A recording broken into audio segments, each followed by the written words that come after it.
En esta clase analizaremos la importancia que tiene la biodiversidad para el desarrollo de la agricultura. La primera placa nos muestra las diferencias que existen entre los ecosistemas naturales y los ecosistemas agrícolas o agroecosistemas. Observamos en la columna de la izquierda distintas características como ser productividad neta, cadenas tróficas, diversidad, tanto de especies como diversidad genética, ciclo de minerales, estabilidad, entropía, control humano, y para cada uno de estos atributos cómo se comportan agroecosistemas y cómo se comportan ecosistemas naturales.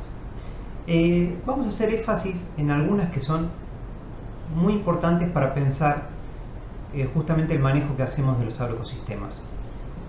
La diversidad de especies en los agroecosistemas es baja y en los ecosistemas naturales es alta. La diversidad genética también es baja en los agroecosistemas y alta en los ecosistemas naturales. La estabilidad, ¿sí?, es baja en los agroecosistemas y alta en los ecosistemas naturales. Y la entropía, ¿sí?, también es alta en los agroecosistemas y baja en los ecosistemas naturales. Finalmente, la necesidad del control humano en estos ecosistemas nos marcan que para mantener los agroecosistemas se necesita, es muy necesario el control humano, mientras que los ecosistemas naturales, como han evolucionado de manera natural, ¿sí?, no precisan, en términos generales, de la intervención humana. Finalmente, la heterogeneidad del hábitat es simple en los agroecosistemas y es compleja en los ecosistemas naturales, ¿sí? ¿Qué marca esto? Marca que la estructura y la función, ¿sí?, en ambos ecosistemas es diferente, y esto, como vamos a ver, va a tener consecuencias sobre la dinámica de movimiento de la energía y de la materia. Entonces, la diversidad biótica y la complejidad estructural que tienen los ecosistemas naturales permiten alternativas para la transferencia de energías y de nutrientes, y con ello le da una estabilidad funcional a ese ecosistema comparado con los agroecosistemas, ¿sí? Tomemos un ejemplo. Por ejemplo, frente a una plaga, los ecosistemas naturales tienen distintos mecanismos de control, sea mediante enemigos naturales, sea mediante asociaciones simbióticas, etcétera, que permiten justamente controlar esa plaga, que comparándolo con ecosistemas agrícolas monoespecíficos, como pueden ser un cultivo de maíz, ¿sí?, al disminuir esa biodiversidad biótica, lo que se genera es justamente una disminución también de todos los procesos de control de esa plaga, y ante la incidencia de el barrenador del tallo, por ejemplo, que es una plaga clásica del maíz, no se encuentra, ¿sí?, un controlador, por ejemplo, un pájaro que controle a ese barrenador, y por lo tanto, ¿sí?, tenemos una incidencia muy alta en la plaga. Pasa lo mismo con otras materias. Por ejemplo, ante eventos de lluvias intensas, ¿sí?, si nosotros tenemos un ecosistema natural que ha evolucionado manejando justamente mediante la cobertura, por ejemplo, comparemos un bosque contra un cultivo de hortícola, ¿sí?, en el bosque la complejidad, ¿sí?, la diversidad biótica permite que ante eventos de lluvias intensas existan componentes de ese ecosistema que puedan regular la caída y el impacto del agua sobre el suelo. Cosa que si transformamos ese ecosistema en un suelo descubierto para la plantación de melones, ¿sí?, no vamos a tener justamente esa complejidad estructural que me permite cierta función, ¿sí?, de estabilización con respecto al impacto de la lluvia sobre el suelo.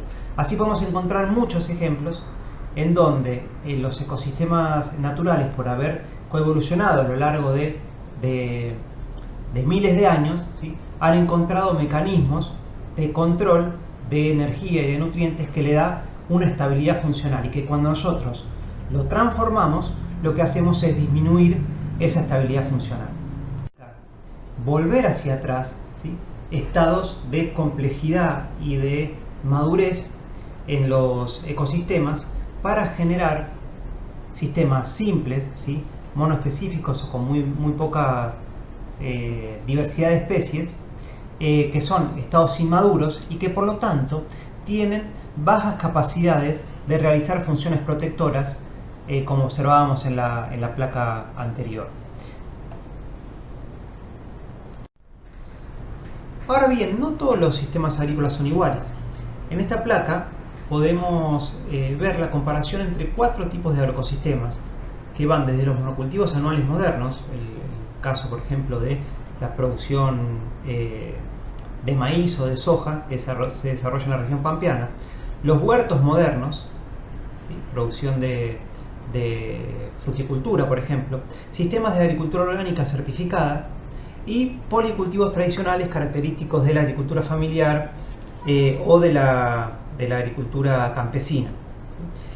Estos 4 agroecosistemas se comparan en términos de diversidad de cultivos, permanencia temporal, aislación, estabilidad, diversidad genética, control humano y control natural de plagas.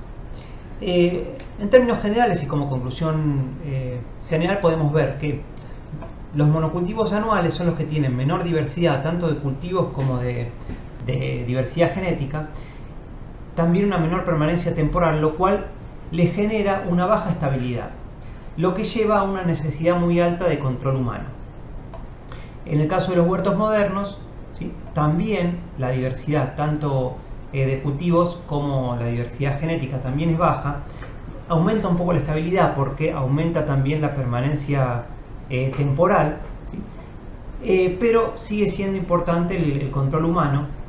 En el caso de los sistemas de agricultura orgánica, si bien aumenta la diversidad de cultivos, aumenta la diversidad genética y con ello también aumenta la estabilidad, es muy necesario el control humano para poder llevarlos adelante. Y finalmente, comparado con los policultivos tradicionales, en donde hay una alta diversidad de cultivos y una alta diversidad genética, son sistemas de producción con una alta aislación y una también alta independencia del control humano,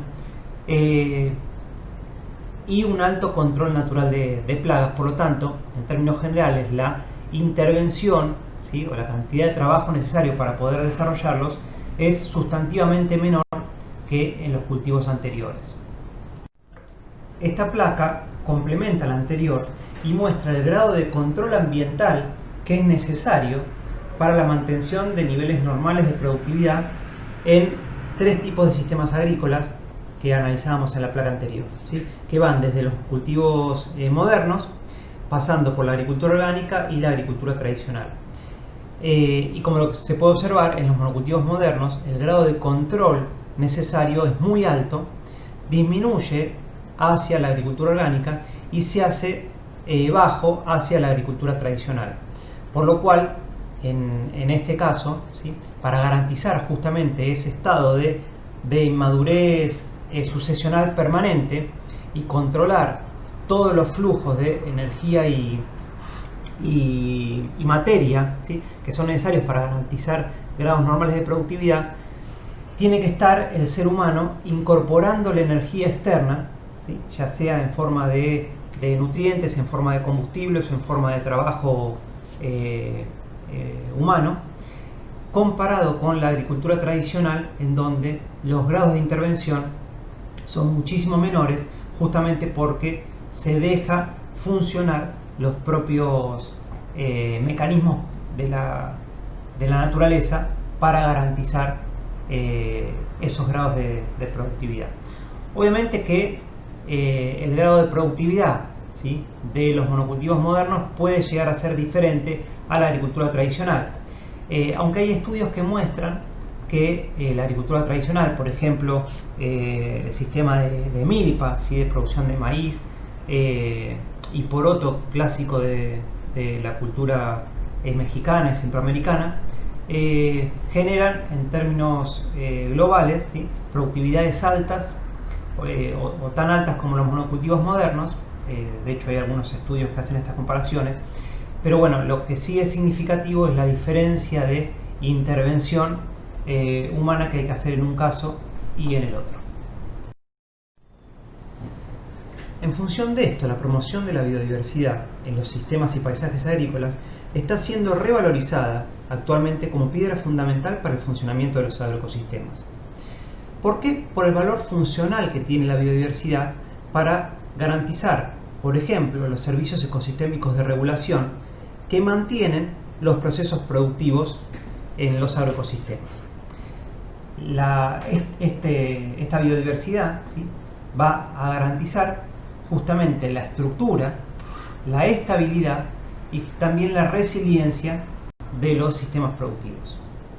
Vamos a analizar a continuación los servicios ecosistémicos de regulación que pueden estar vinculados a la biodiversidad, como ser la polinización, el control de plagas, enfermedades y malezas, la fuente de alimento y hospedaje para especies benéficas, el control de la erosión del suelo, la descomposición de la materia orgánica, el aporte de materia orgánica y retención de nutrientes, y las cortinas rompevientos que van a tener o podrían tener una impronta, ¿sí?, o una importancia en la circulación de plagas o de enfermedades. Vamos a comenzar con el servicio de polinización, para lo cual tomaremos de referencia un artículo de la revista Science que se publicó hace algunos años atrás, en donde se evaluó la importancia de las abejas melíferas y los polinizadores naturales para la producción. Este estudio se hizo en 600 campos con 41 sistemas productivos de 19 países. ¿Y cuáles son los resultados generales que arrojó? Bueno, que el 14% de los cultivos incrementaron su producción con la incorporación de abejas melíferas. Y el 100% de los cultivos incrementaron su producción cuando se complementó la polinización con abejas melíferas y con polinizadores naturales.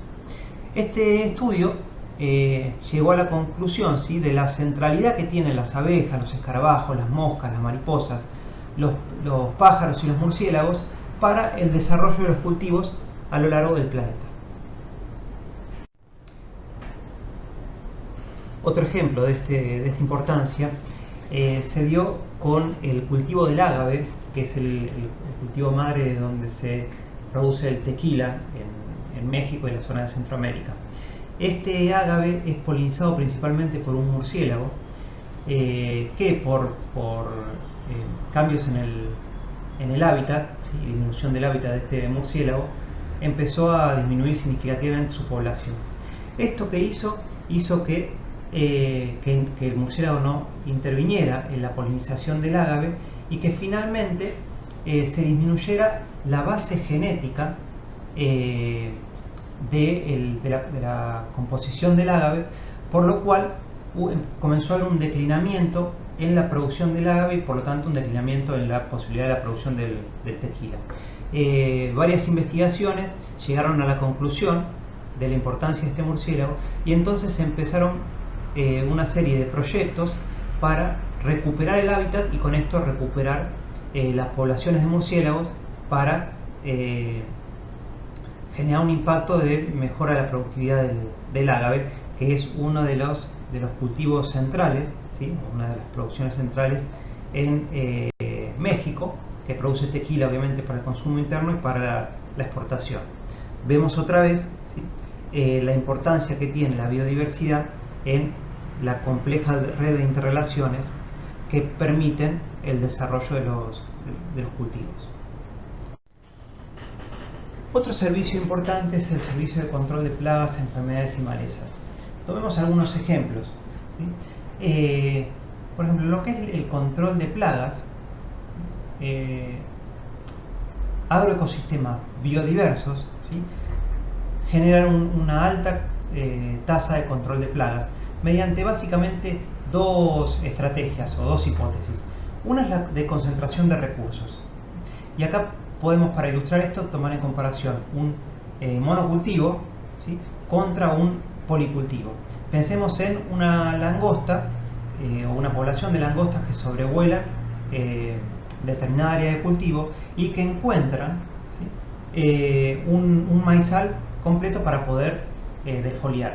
Entonces, al estar los recursos concentrados, las langostas detectan de manera más sencilla a esta fuente de recursos, cosa que si hay un policultivo, ¿sí? o un policultivo tradicional, como decíamos, con un gran número de especies, cuanto más específica sea la forma de alimentación de esa plaga, ¿sí? más difícil se le va a hacer poder detectar cuál es su fuente de herbivoría y por lo tanto más difícil va a ser que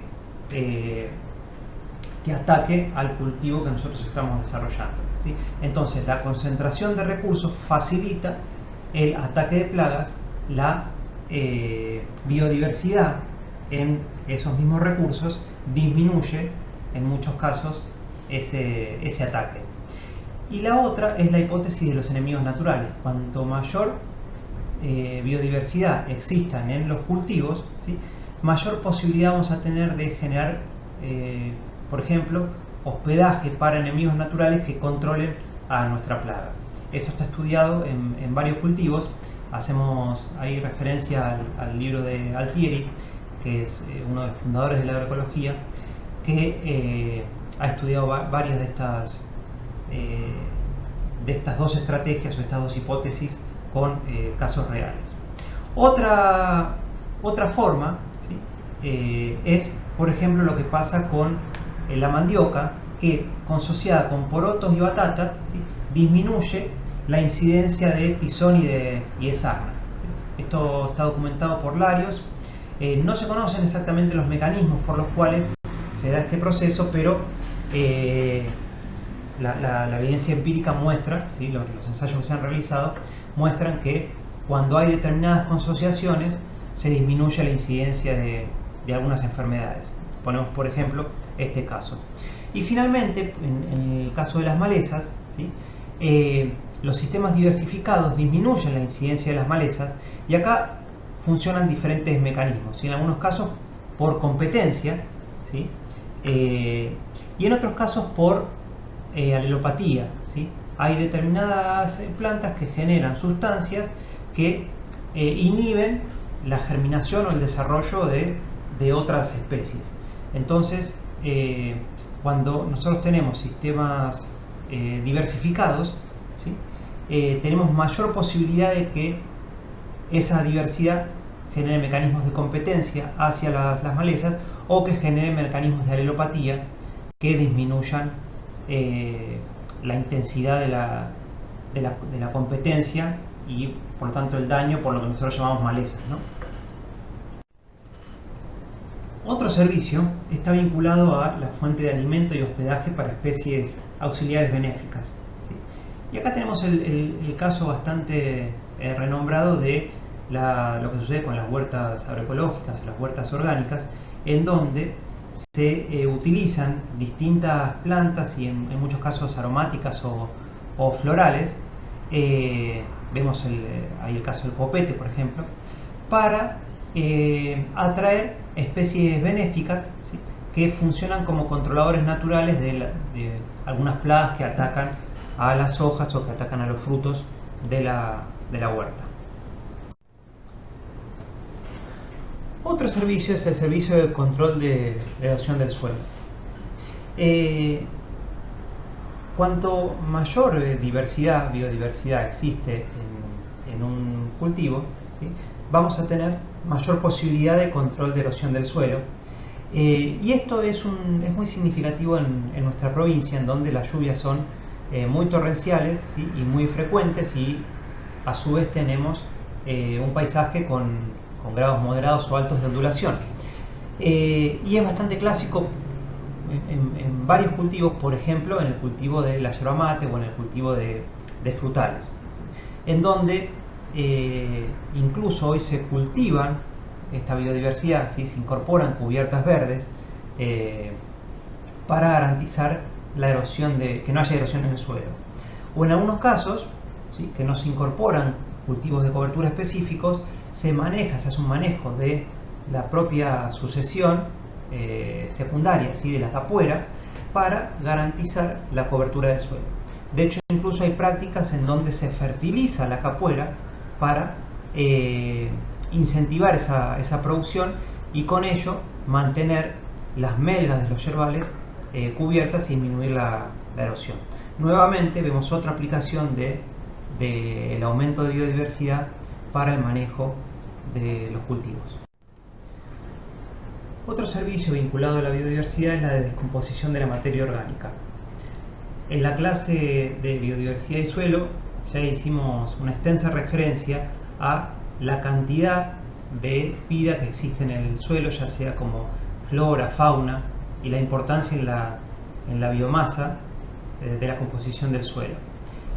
Simplemente, ¿sí?, hacer recordar ese conocimiento para aplicarlo a la importancia que tiene toda esa biodiversidad en el proceso de descomposición del suelo, en la intervención en los ciclos de el nitrógeno y del fósforo, por ejemplo, en donde bacterias y hongos son fundamentales para garantizar los procesos de solubilización y mineralización de estos nutrientes, y con ello la posibilidad de que sean absorbidos por los cultivos. Otro servicio es el de aporte de materia orgánica y retención de nutrientes. Y acá nuevamente ya hemos hecho una referencia bastante clara en la clase de biodiversidad y suelos, simplemente para recordar la importancia que tienen, por ejemplo, las lombrices, ¿sí?, en la incorporación de nitrógeno como nitrato, fósforo disponible y potasio asimilable, comparado con la primera fracción del suelo, o el aporte que hacen los escarabajos estercoleros enterrando la bosta del ganado ovino o de otro ganado, ¿sí? Nuevamente, cuanto mayor es la biodiversidad del suelo, más se potencia el aporte de materia orgánica y la posibilidad de retención de nutrientes. Otro ejemplo son los servicios de barreras físicas y cortinas rompevientos, que generan ya sea especies forestales implantadas, como se ven en esta imagen, ¿sí?, barreras de pino en una plantación en un monte frutal, como también las barreras que están conformadas por remanentes de bosque, ¿sí?, o árboles nativos. Y vemos algunos beneficios concretos. Un estudio desarrollado por INTA Monte Carlo muestra que el rameo por viento, ¿sí?, tiene un 7,9% de incidencia en el descarte de fruta en la industria cítrica. Esto es fruta que con el viento toca contra las ramas y se marca la cáscara, y es fruta que va a descarte. Otro ejemplo es el de la incidencia, la disminución en la incidencia de cancrosis, ¿sí?, que en la cancrosis, las esporas del cancro se trasladan vía el viento. Cuando hay cortinas forestales, ¿sí?, eso se disminuye y por lo tanto hay una disminución de la incidencia de la cancrosis. Es el principal método de manejo recomendado, ¿sí?, para la producción de cítricos, también esto mediante estudios de INTA Monte Carlo. Ahora bien, si decimos que la biodiversidad es importante para garantizar todos estos servicios ecosistémicos de soporte, entonces, ¿cómo podemos utilizar este conocimiento para gestionar o diseñar agroecosistemas diversificados? Bueno, hay algunas vertientes que plantean justamente estudiar los patrones vegetacionales naturales, ¿sí?, de las áreas en las cuales se ha evolucionado la sucesión para generar determinado estado de madurez o determinado estado de clímax, y generar agroecosistemas, ¿sí?, que tengan estructuras o funciones similares a esos ecosistemas naturales sucesionales. Entonces, para diseñar agroecosistemas diversificados, el componente central va a ser la biodiversidad. Y esa biodiversidad puede ser biodiversidad planificada, o sea, aquella biodiversidad que nosotros planificamos y gestionamos a partir de la incorporación de diferentes especies que cumplan funciones específicas tanto en términos de producción primaria, ¿sí? Esto es un maíz que produce granos, ¿sí? Como aquellas componentes de la biodiversidad que estén asociados a nuestro planteo productivo. Podría ser, por ejemplo, dejar fajas de vegetación natural que incorporen o que mantengan determinados servicios y determinada funcionalidad en consonancia con el cultivo que yo estoy desarrollando, ¿sí? Serían dos ejemplos de biodiversidad planificada o biodiversidad asociada a el cultivo o la producción que estoy desarrollando. Entonces tenemos, bajo esta premisa, distintos tipos, ¿sí?, de agroecosistemas diversificados, como ser los sistemas agroforestales, los cultivos de cobertura, las prácticas de manejo ecológico del suelo o los sistemas de policultivos, en donde se hace una combinación de esta biodiversidad y se potencia la biodiversidad para el funcionamiento del agroecosistema. Tomemos en primer lugar el sistema de policultivo. Vamos a definirlo. Es un diseño de combinaciones espaciales y temporales en un área determinada de manera de minimizar la competencia y maximizar la complementariedad entre los cultivos. Entonces lo que vemos en esta placa es un sistema de policultivo con diferentes diseños espaciales, ¿sí? Un sistema A de plantación en los bordes, en donde tenemos un cultivo, cultivo 2, ¿sí?, que está señalizado con una X, varias líneas de ese cultivo, y un cultivo de borde, cultivo 1, señalizado con una O. Un segundo sistema que es un cultivo en franjas, ¿sí?, con varias líneas del cultivo X y dos líneas de cultivo O, que es similar al sistema de cultivo C, en donde hay cultivos intercalados, ¿sí?, una línea de uno, otra línea de otro. En general, por ejemplo, este tipo de sistemas se utilizan en producción hortícola, incorporando una línea de producción de hoja, ¿sí?, con una línea de producción de raíces, por ejemplo, acelga y zanahoria, en donde se complementan en términos de ocupación del espacio, tanto espacio sobre el suelo, el espacio aéreo, como en el espacio del suelo, ¿sí?, con diferentes sistemas radiculares. Y finalmente el caso C, que es el de cultivos asociados o mezclados, ¿sí?, en donde encontramos una diversidad, ¿sí?, de formas espaciales en las que están intercalados o mezclados el cultivo X y el cultivo O. También el sistema de policultivo puede desarrollarse en el tiempo, ¿sí? Entonces observamos un cultivo A y un cultivo B, que en el primer caso el sistema de rotación de cultivos se intercala. Se pone un cultivo A y cosechado ese cultivo A se pone un cultivo B. Esta es una práctica histórica de la agricultura, ¿sí?, que justamente lo que busca es incorporar cultivos que o exploren diferentes horizontes del suelo, o incorporen diferentes tipos de materia orgánica, o extraigan diferentes tipos de nutrientes. Un segundo sistema es el de plantación discontinua, ¿sí? Dejar un cultivo A, dejar un barbecho y un cultivo B. Estas dos lógicas, la de rotación de cultivo y de la plantación discontinua, son las lógicas con las cuales, por ejemplo, se desarrolló históricamente la producción en el agropampeano, en donde se hacía un año trigo, otro año maíz, otro año girasol, y luego se dejaba 4, 5, 6, 7 años de producción ganadera, de pasturas, y después se volvía a desarrollar el mismo ciclo con un año de maíz, un año de soja y así. El caso C es el del cultivo de relevo, ¿sí?, en donde uno incorpora un cultivo A y con ese mismo cultivo A antes de que esté completamente terminado el ciclo de cultivo, uno ya incorpora otro cultivo que sirva de relevo de ese cultivo. Por ejemplo, se suele utilizar acá en la zona con algunos cultivos forestales en donde se le incorpora, antes de que esté completamente erradicado, se le incorpora otro cultivo.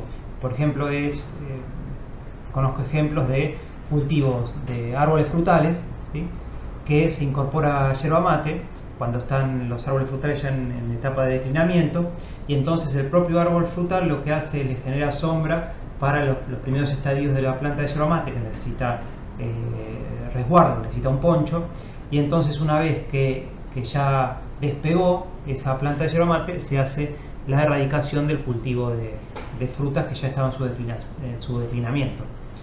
Y finalmente, los cultivos asociados en franjas intercalares, ¿sí?, en un mismo tiempo, que era el ejemplo que veíamos antes, mantener dos cultivos con dos características y dos funcionalidades complementarias.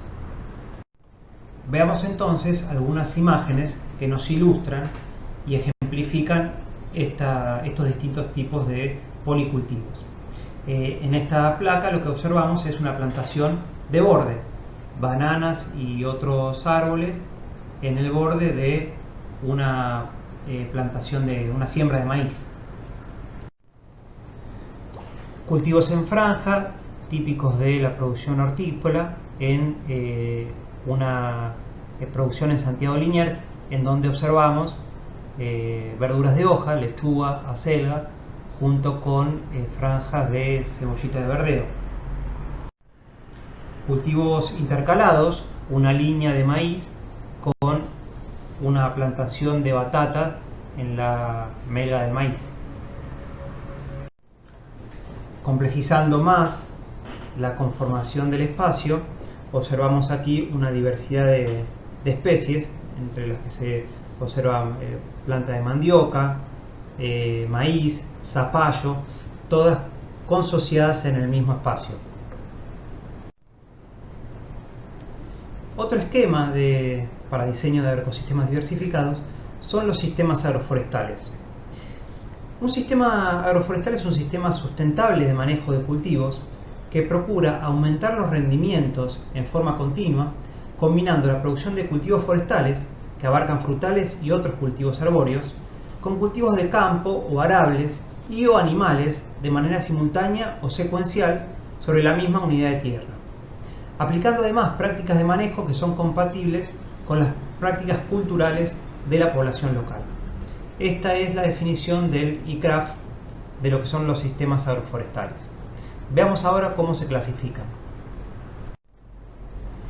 Según Coelho, un investigador brasileño que trabaja sobre sistemas agroforestales, estos sistemas se pueden clasificar en concomitantes, quiere decir, digamos, los distintos componentes del sistema interactuando en el mismo tiempo y espacio, ¿sí? Y como ejemplos tenemos los sistemas en fajas, sistemas silvopastoriles, las cercas vivas. Después tenemos los huertos frutales, que son espacios en donde conviven una diversidad de árboles, ¿sí?, y también de otras especies herbáceas para la producción sobre todo de alimento humano. Es un sistema muy característico de la agricultura tradicional, la agricultura campesina o la agricultura familiar. Y los sistemas sucesionales, ¿sí?, en donde va evolucionando, modificándose la composición del sistema agroforestal a lo largo del tiempo. Y aquí tenemos como ejemplos de estos sistemas secuenciales, sistemas de reposantes en barbecho, sistemas de reposo y sistemas regenerativos análogos. Veamos entonces algunos ejemplos de cada uno de estos sistemas. Observamos en esta placa un sistema agroforestal en faja, en donde observamos el monte frutal y un componente forestal de porte alto con una cobertura verde en la melga de la producción citrícola. Otro ejemplo es otro sistema agroforestal en faja, en donde observamos una plantación de yerba mate con un componente forestal que es Grevillea, ¿sí? Esto es el ensayo que tiene el INTA en el establecimiento El Rocío en Santo Pipó, en donde se evaluaron distintos tipos de especies forestales diseñadas con el cultivo de yerba mate. Otro ejemplo de sistema concomitante es el de los sistemas silvopastoriles, en donde encontramos un componente forestal, en este caso pino, pero también puede ser otros componentes como eucaliptus, ganado y una especie, una gramínea en general, ¿sí? Que es la especie que utiliza el ganado para alimentarse. Otro sistema silvopastoril, pero en este caso mediante el manejo del monte nativo. Esta es una imagen del establecimiento de Otto Baderich, que hace pastoreo racional intensivo en la localidad de Andresito. Observamos aquí una plantación de yerba mate y en el fondo un cerco vivo. En este caso no es implantado, sino que es mediante el manejo de la vegetación nativa. Este cerco vivo genera los beneficios y los servicios que ya hemos planteado, y es otro ejemplo de sistema agroforestal. Observamos en esta imagen una cortina rompeviento sobre el costado derecho en una plantación de soja. Una imagen de un huerto frutal en una producción familiar en Brasil, en donde se observa una diversidad de árboles frutales junto con especies herbáceas y especies hortícolas, todas en el mismo tiempo y espacio, generando distintos productos alimenticios. Otro ejemplo de un huerto frutal en donde se observan distintos tipos de plantas. Se observa banano, se observa café, se observa tomate, se observa guayaba, ¿sí? Esta es una imagen de Cooper Floresta, una cooperativa agroforestal de pequeños productores en la localidad de Turbo, cercano al Océano Atlántico, en Brasil. Estos productores producen alimentos orgánicos que distribuyen en una red muy grande de producción y distribución de alimentos en el sur de Brasil. Veremos a continuación algunos ejemplos de sistemas agroforestales secuenciales. Lo que observamos en la imagen esta es una plantación de eucaliptus que luego va a ser un sistema silvopastoril, pero que en los primeros años se utiliza para la producción de mandioca. Este tipo de arreglos, ¿sí?, de especies forestales que durante los primeros 2 años o 3 años se utilizan para producciones anuales como ser maíz o mandioca, están bastante difundidos entre los agricultores aquí en Misiones. Otro ejemplo de un sistema secuencial lo observamos en esta plantación de yerba que en los primeros años se consocia con mandioca y con sandía para garantizar la cobertura del suelo. En la medida en que la planta de yerba mate vaya creciendo y se vaya desarrollando, se va a disminuir la producción de mandioca, se va a sacar la mandioca directamente y seguramente la sandía también, para dejar solamente el cultivo de yerba mate. Por eso hablamos de un SAF secuencial. Lo que observamos en imagen es un sistema de reposo en barbecho, ¿sí? Es lo que se conoce acá como dejar que se encapuere la chacra, y es un método de recuperación de fertilidad. Es un sistema agroforestal secuencial en donde luego de determinados años de cultivo se discontinúa el cultivo de esa tierra, se deja que entre en reposo, que se regenere su fertilidad para luego volver a intervenir sobre ese espacio. Este tipo de sistemas era un sistema clásico de Rosa Tumba y Quema, que utilizaba la agricultura guaraní y también la agricultura en muchos lugares del planeta, El problema que tienen estos sistemas es que con la intensificación del uso del suelo y con el aumento de la población, estos sistemas entran en crisis en muchos casos porque no existe la suficiente cantidad de tierra como para dejar estas franjas de descanso. En el caso de los guaraníes, por ejemplo, dejaban reposar a un área, luego de 3 o 4 años de agricultura, la dejaban reposar por 20 años. Entonces entran en crisis con la necesidad de producción de materia prima, básicamente, con la demanda de alimentos y de productos que existen en la actualidad. Y el último ejemplo que vemos acá es el sistema regenerativo análogo, ¿sí? En donde este es el ejemplo de un bosque análogo en Ecuador, ¿sí? Citado en la revista Leisa, en donde lo que se hace es se incorpora o se enriquece el bosque, ¿sí? Con especies que son de valor productivo, dejando justamente o generando una analogía con el bosque, en este caso, en su estado natural. Obviamente que el manejo de este tipo de sistemas regenerativo análogo es bastante más complicado, ¿sí? Y la productividad en términos de los productos que nosotros queremos obtener puede ser mucho más limitada que un cultivo clásico o tradicional. Pero bueno, es un ejemplo que también está interesante para repensar las formas en las que desarrollamos la agricultura e incluso las formas en las que podemos recuperar espacios que han sido altamente degradados. Finalmente, tomaremos el caso de los cultivos de cobertura, que consisten en la siembra de plantas herbáceas, anuales o perennes, para cubrir durante una parte del año el suelo cultivado. Observamos en este caso un productor de banana que tiene cubierto el suelo con una especie leguminosa. En estas imágenes podemos observar un suelo agrícola cubierto con una gramínea invernal, ¿sí?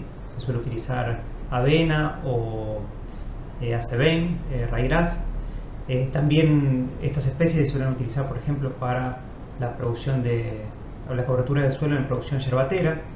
Y la imagen que se observa abajo es la de una producción de maíz que mantiene una cobertura con una leguminosa. Se suelen utilizar, por ejemplo, poroto sable o mucuna, que incluso cubren el suelo y a su vez luego enraizan, se desarrollan sobre la caña del propio maíz, facilitando la cosecha de semillas para el año siguiente. Son algunos cultivos, hay muchos cultivos de cobertura. Se utilizan hoy, por ejemplo, también algunas leguminosas como el maní forrajero o la vicia, ¿sí? Que cumplen la función justamente de mantener el suelo cubierto, de incorporar materia orgánica y a su vez también de, con sus raíces, ayudar a procesos de aireación, infiltración, descompactación del suelo.